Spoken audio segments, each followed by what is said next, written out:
First మనం అయితే కాజు అయితే ఫ్రై చేసుకోవాలి. కడాయిలో కొద్దిగా ఆయిల్ వేసుకొని లైట్గా ఆనియన్, కొద్దిగా గ్రీన్ చిల్లీ, కొద్దిగా కరివేపాకు, కొద్దిగా అయితే జీలకర్ర వేసుకొని అయితే బాగా అయితే రోస్ట్ అయితే చేసుకోవాలి. కొద్దిగా కస్తూరి మెంతి కూడా యాడ్ చేసుకోండి ఫ్లేవర్ కోసం. ఇప్పుడు ఫ్రై చేసుకున్న కాజు అయితే వేసేసి బాగా అయితే రోస్ట్ అయితే చేసుకోండి. కొద్దిగా బటర్ గడ్డ యాడ్ చేసుకోండి. ముందుగా మనం ప్రిపేర్ చేసిన గ్రేవీని అయితే యాడ్ చేసుకునేద్దాం.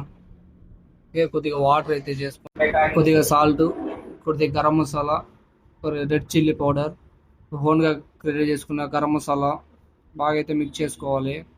ఫైనల్గా అయితే కొత్తిమీర అయితే వెరీ సింపుల్గా అయితే మన కాజు కర్రీ అయితే రెడీ అయిపోయింది విత్ రోటీ. కాజు కర్రీ అయితే పక్కన పెడదాం. రేపైతే సండే మన హోటల్లో చికెన్ బిర్యానీ, బాస్మతి రైస్ అయితే మటన్ దమ్ బిర్యానీ అయితే మన దగ్గర అవైలబుల్ ఉంటుంది. తప్పనిసరిగా అయితే ఎర్లీ మార్నింగ్ అయితే మేమైతే రెడీగా ఉంటాం. డెఫినెట్ అయితే ఎవరైతే మిస్ అవుతుంది. Okay bye.